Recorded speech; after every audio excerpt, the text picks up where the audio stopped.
Hello viewers, स्वागत है आपका हमारे यूट्यूब चैनल में। तो आज हम लोग 9th बोर्ड एग्जाम से रिलेटेड क्वेश्चन को पढ़ेंगे, जो वर्मा गेस्ट पेपर से ये हम लोग पढ़ रहे हैं। तो इससे पहले इसका पार्ट 1 हो चुका है, जिसमें हम लोग क्वेश्चन नंबर 1 से लेकर 15 तक देखे थे। इस वीडियो में हम लोग 16 नंबर क्वेश्चन स्टार्ट करते हैं। तो चलिए क्वेश्चन 16 नंबर स्टार्ट करते हैं। तो 16 नंबर क्वेश्चन है कि दो अपरिमेय संख्याओं का गुणनफल होता है। दो अपरिमेय संख्याओं का गुणनफल क्या होता है? तो पहला ऑप्शन है हमेशा अपरिमेय। पहला क्या है? हमेशा अपरिमेय। दूसरा है हमेशा परिमेय। तीसरा नंबर है हमेशा पूर्णांक और डी नंबर है कभी परिमेय कभी अपरिमेय। तो कह रहा है दो को जब अपरिमेय संख्या को गुना करेंगे तो क्या होगा? तो दो अपरिमेय संख्या को गुना करने पर क्या होगा? कभी परिमेय संख्या मिलेगा, कभी अपरिमेय संख्या मिलेगा। तो ये ऑप्शन नंबर डी सही हुआ। देखिए कैसे अपरिमेय कभी परिमेय होता है। तो दो अपरिमेय संख्या आप ले लीजिए, उदाहरण में दो अपरिमेय संख्या मान लिया √2 और √2 अपरिमेय संख्या है ना। तो दो अपरिमेय संख्या लिए, इसको गुना कीजिए, कितना होगा? 2 होगा। जो क्या मिला? जो परिमेय संख्या हुआ। इसी को आप ले लीजिए, दो फिर से अपरिमेय संख्या ले लीजिए, मान लिया जाए √3 और गुना √2 है, दोनों अपरिमेय संख्या है ना। तो दोनों को गुना कीजिए तो √6 हुआ। ये क्या मिला? अपरिमेय संख्या मिला। इसीलिए दो अपरिमेय संख्या को गुना करने पर क्या होगा? कभी परिमेय संख्या मिलेगा और कभी अपरिमेय संख्या मिलेगा। तो इस तरह से हम लोग का क्वेश्चन नंबर डी सही हुआ। तो चलिए अगले क्वेश्चन की ओर बढ़ते हैं। अगला क्वेश्चन 17 नंबर, इसमें कह रहा है एक अपरिमेय संख्या का दशमलव प्रसार होता है। एक जो अपरिमेय संख्या होता है उसका दशमलव प्रसार किस प्रकार का होता है? तो ए नंबर है अनवसानी आवर्ती अनावर्ती, दूसरा है अनवसानी आवर्ती, तीसरा है शांत और चौथा है इनमें से कोई नहीं। तो जो होता है एक अपरिमेय संख्या का दशमलव प्रसार जो होता है वो अनवसानी अनावर्ती होता है, ए नंबर। अब इसमें है अनवसानी अनावर्ती अनवसानी आवर्ती। तो ये अनवसानी आवर्ती क्या होता है? एक है अनवसानी अनावर्ती। तो अनवसानी अनावर्ती में जब कोई भी संख्या को डिवाइड करते हैं, भाग देते हैं, और दशमलव के बाद अलग अलग संख्या आते रहे, वो खत्म नहीं हो, अलग अलग संख्या आते रहे, तो वो उसको बोलते हैं अनवसानी अनावर्ती। ठीक है। उसके बाद देखिए अनवसानी आवर्ती ये कह रहा है। तो अनवसानी आवर्ती किसको कहेंगे? जब किसी को डिवाइड करेंगे उसके बाद दशमलव के बाद अंक आते रहेगा, लेकिन एक ही अंक आएगा। मान लीजिए 4 आ रहा है तो 4 4 4 4 आते रहेगा, तो उसको अनवसानी आवर्ती कहेंगे। तीसरा है शांत। ये क्या है? किसी को डिवाइड करने के बाद सीधा भाग लगे, जैसे 20 को 5 से डिवाइड करना है तो 5 चौके 20 डायरेक्ट भाग लग गया, तो उसी को कहेंगे शांत। तो समझ गए अनवसानी आवर्ती। तो अनवसानी अनावर्ती जो रहता है वो अपरिमेय संख्या रहता है, और अनवसानी आवर्ती परिमेय संख्या, और जो शांत रहेगा वो भी क्या होता है? परिमेय संख्या होता है। अब देखिए 18 नंबर क्वेश्चन। 18 नंबर में कह रहा है √2 एवं √3 के बीच एक अपरिमेय संख्या ज्ञात करें। √2 एवं √3 के बीच एक अपरिमेय संख्या निकालना है। तो देखिए, तो इसमें ऑप्शन है √2 + √3/2, √2 गुना √3, ये है 5 पूर्णांक 1/4, ये 6 पूर्णांक 1/4। तो सबसे पहले अपरिमेय संख्या ये तो होगा ही नहीं, क्योंकि ये परिमेय संख्या है। ये भी तो होगा नहीं, 2 क्वेश्चन छट गया, 2 ऑप्शन छटा। उसके बाद देखिए √2 गुना √3, ये भी नहीं होगा। ये कैसे नहीं होगा? क्योंकि √2 का जो मान होता है वो लगभग कितना होता है? 1.41 होता है। ठीक है। उसके बाद जो √3 का मान होता है उसका लगभग 1.73 होता है। ठीक है। लगभग में 1.41 √2 का और 1.73 √3 का, ये दोनों का मान हुआ। और ये देखिए तो √2 गुना √3 तो √6 हो गया। जब √6 होगा तो इसके बीच में कभी भी आएगा? ये तो बड़ा है तो इसके बीच में आएगा, ये तो बड़ा मान हो जाएगा। तो ये भी ऑप्शन छटा गया। उसके बाद देखिए ए नंबर √2 + √3/2 है। तो ये तो परिमेय संख्या का सूत्र निकालने का है ना, a + b/2 परिमेय संख्या निकालते हैं ना। तो ये भी खत्म हो गया। उसका मतलब क्या है? इसमें ऑप्शन गलत दिया हुआ है, इसमें से चारों नहीं होगा। तो इसमें क्या होगा वो देख लेते हैं। ये चारों ऑप्शन हम लोग का छट गया, चारों में से कोई भी नहीं होगा। तो देखिए तो √2 का मान कितना होता है? 1.41 लगभग, और √3 का मान 1.73 लगभग होगा। तो इसके बीच में कौन संख्या आएगा? इसके बीच में आएगा 1.412। उसके बाद दूसरा आएगा 1 1 2 इसी तरह आएगा। तो ये हो गया, यही हो गया क्या, अपरिमेय संख्या। तो किसी दो संख्याओं के बीच अनंत अपरिमेय संख्या होती है। ये नहीं कि मेरा ये आया तो आपकी यही आएगा, आपका अलग भी आ सकता है, क्योंकि दो अपरिमेय संख्याओं के बीच क्या होता है, अनंत अपरिमेय संख्या होता है, बहुत सारा अपरिमेय संख्या होता है।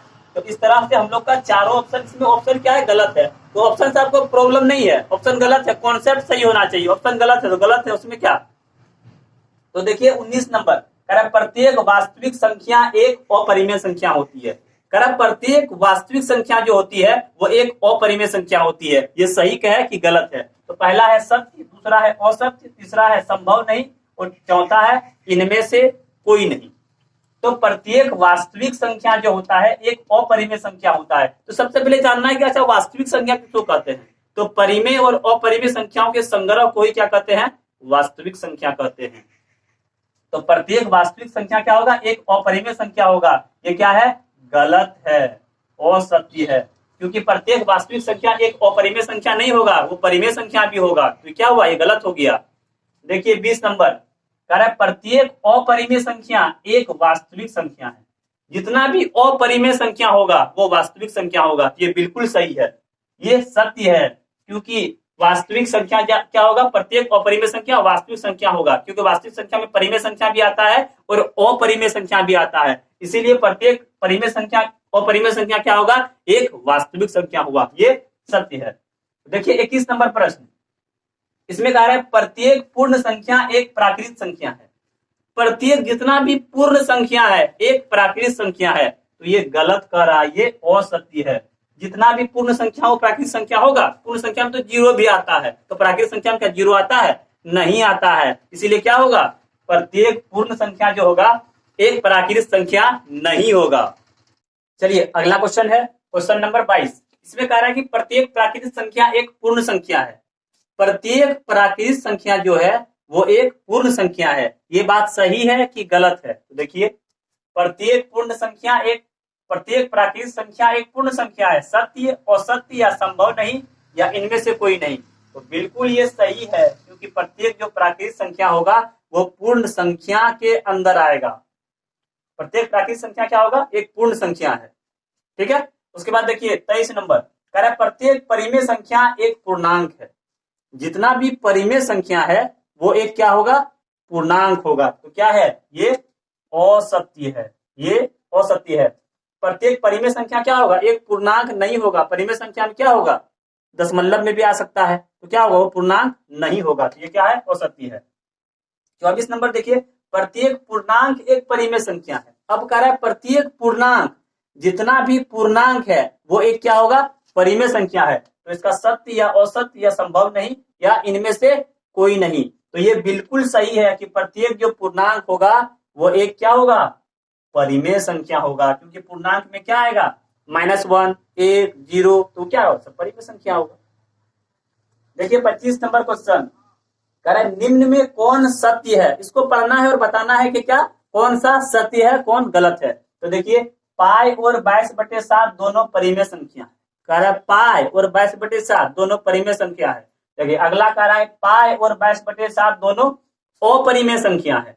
तीसरा कह रहा है पाई और पाई परिमेय है और 22/7 अपरिमेय है। और चौथा कह रहा है पाई अपरिमेय है और 22/7 परिमेय है। तो हम लोग क्या जानते हैं कि पाई क्या है, एक अपरिमेय संख्या है, और 22/7 क्या है, सिंपल परिमेय संख्या है, p/q के रूप में है, तो परिमेय संख्या हुआ। तो कौन सा ऑप्शन हो गया, ये डी नंबर ऑप्शन हो गया सही, कि पाई अपरिमेय संख्या है, अब जो कि 22/7 क्या है, एक परिमेय संख्या है। देखिए 26 नंबर क्वेश्चन, इसमें कह रहा है निम्न में से कौन परिमेय संख्या 3 और 4 के बीच स्थित है। 3 और 4 के बीच में कौन तो परिमेय संख्या होगा। तो देखिए तो 3/2 है, 3/4, 7/2 और 4/3। तो परिमेय संख्याओं के बीच में परिमेय संख्या निकालने का क्या सूत्र था, याद होगा, हम आपको बताए थे, क्या होता है, a + b/2। फिर से एक बार सुन लीजिए, दो परिमेय संख्याओं के बीच में अगर परिमेय संख्या निकालने का है तो उसका सूत्र क्या होता है, a + b/2। तो देखिए तो a + b, तो 3 + 4/2, तो 4 3 7/2, तो कौन हुआ, सी नंबर। सिंपल है। उसके बाद देखिए 27 नंबर क्वेश्चन, इसमें भी कह रहा है निम्न में कौन परिमेय संख्या 3/5 और 4/5 के बीच स्थित है। अब 3/5 और 4/5 के बीच कौन तो परिमेय संख्या है, तो वही सूत्र बैठा दीजिए, a प्लस b बटे 2। तो a देखिए तो 3/5 है, 3/5 प्लस 4/5/2, यही होगा ना। इसको सॉल्व कर लीजिए तो 5 5 का एलसीएम 5 और ये 4 3 7, 7/5/2, तो ये क्या होगा, ये पलट जाएगा ना, तो क्या हो जाएगा, ये 7/10। 7/10 देखिए किस ऑप्शन में है, ऑप्शन नंबर सी। कोई भी परिमेय संख्या के बीच में परिमेय संख्या निकालने का है तो एक के सूत्र लगाना है, a प्लस बी बाय 2। देखिए 28 नंबर क्वेश्चन में क्या कह रहा है कि 36/100 का दशमलव प्रसार किस प्रकार है। ये दिया हुआ है डिवाइड में, इसको कह रहा है कि 36/100 जो है उसका दशमलव प्रसार किस प्रकार का है, शांत है कि अनवसानी आवर्ती है कि अनवसानी अनावर्ती है। तो इसको आप सिंपली तोड़ के देख लीजिए, 36/100 को देखिए तोड़ते हैं यहाँ, 36/100, तो 36/100 तो सिंपली 2 जीरो है ना, तो इसको क्या हो जाएगा, 2 जीरो के बाद 0.36, ये भाग लग गया ना, ये क्या है, ये शांत है, आगे नहीं बढ़ाना, ये शांत। ऑप्शन नंबर ए शांत आवर्ती सिंपल है। उसके बाद 29 नंबर में भी वही प्रश्न है, 1/11 का दशमलव प्रसार किस प्रकार है। 1/11 है, उसका दशमलव प्रसार किस प्रकार है, शांत है कि अनवसानी आवर्ती है कि अनवसानी अनावर्ती है। तो सिंपल 1/11 को आप डिवाइड करके देख लीजिए, तो 1/11, तो 11 को भाग दीजिए 1 से, तो क्या होगा, इसमें 0 दशमलव, यहाँ 0 बैठाएंगे तो नहीं खाएगा, फिर एक यहाँ 0.0, फिर यहाँ 1 0, तो 11 एका 11 नमा 99, इसको 99 10 में 9 गया, ये फिर 1 आ गया ना, फिर यहाँ 0, फिर यहाँ 0, फिर 0, फिर गरनमा 99, फिर 1 आएगा ना। मतलब क्या देख रहे हैं कि एक बार बार आ रहा है, क्या हो रहा है, बार बार एक आ रहा है, तो क्या हो रहा है, ये कौन सा हो गया, अनवसानी अनावर्ती। एक ही चीज बार बार आ रहा है ना, जब एक ही चीज बार बार आए तो वो क्या होता है, अनवसानी अनावर्ती होता है, सॉरी अनवसानी आवृत्ति होता है, अनावर्ती नहीं, अनवसानी आवृत्ति, जब एक ही चीज बार बार आए तो। अब 30वां नंबर प्रश्न कर 7/8 का दशमलव प्रसार किस प्रकार है।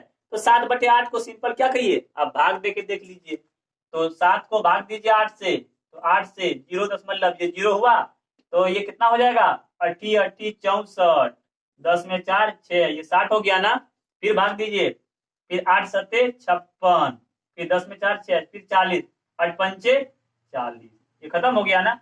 इसको क्या कहेंगे, ये शांत है। ऑप्शन हम नहीं लिखे, ज्यादा हो जाए, ये क्या हो गया, शांत, ये शांत हो गया। जो भी ऑप्शन में रहे आप टिक कर सकते हैं। सिंपली लॉजिक समझना है, किस तरह शांत बताते हैं, किस तरह अशांत होता है।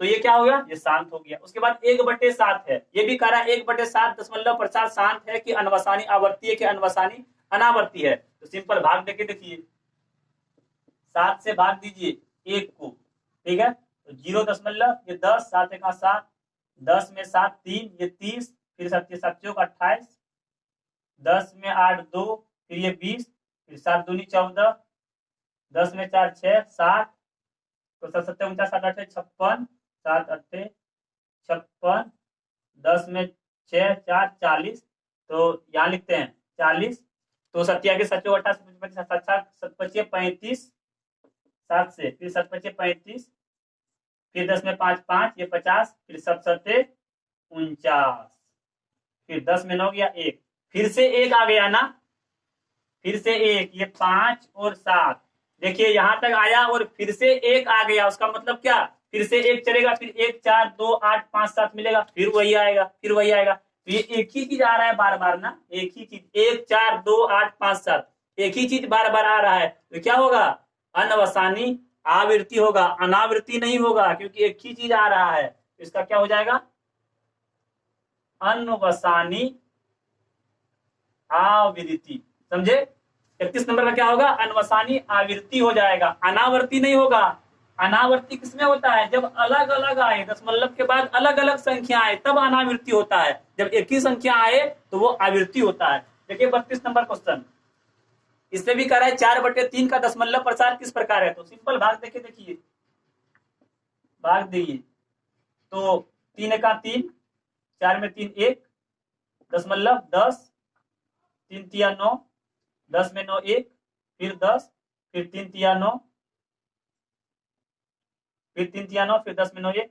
मतलब ये क्या है, 3 3 3 3 चलते रहेगा। 1.3, 1.3 के बाद क्या होगा, 3 3 3 3, यही चीज लगातार आ रहा है ना, तो ये भी क्या हो गया, अनवसानी आवृत्ति हो गया।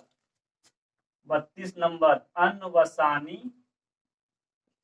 आवृत्ति। समझ में आ रहा है, अनवसानी आवृत्ति, क्योंकि एक ही चीज आ रहा है ना बार बार, 3 3 3 3 बार बार आ रहा है, तो अनवसानी आवृत्ति।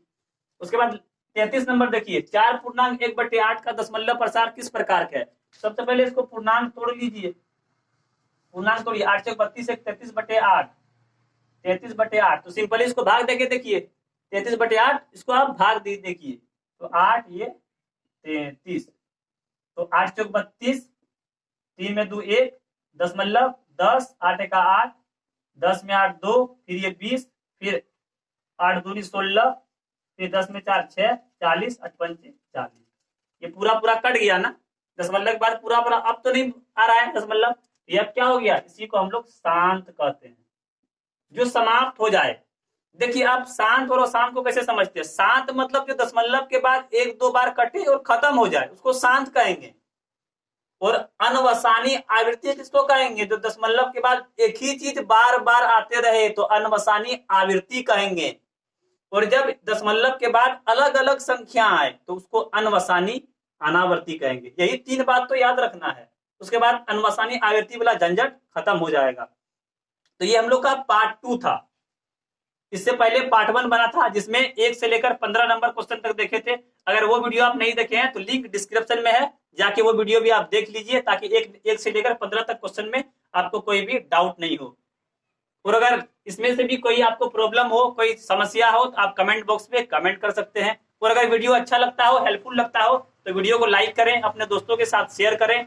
और अगर चैनल पे नए हो तो चैनल को सब्सक्राइब करके बेल आइकन को प्रेस कर दें, ताकि आने वाली वीडियो का नोटिफिकेशन आपको मिलता रहे। तो चलिए मिलते हैं अगले वीडियो में, तब तक के लिए हंसते रहिए, मुस्कुराते रहिए और देखते रहिए स्टार क्लासेस। धन्यवाद।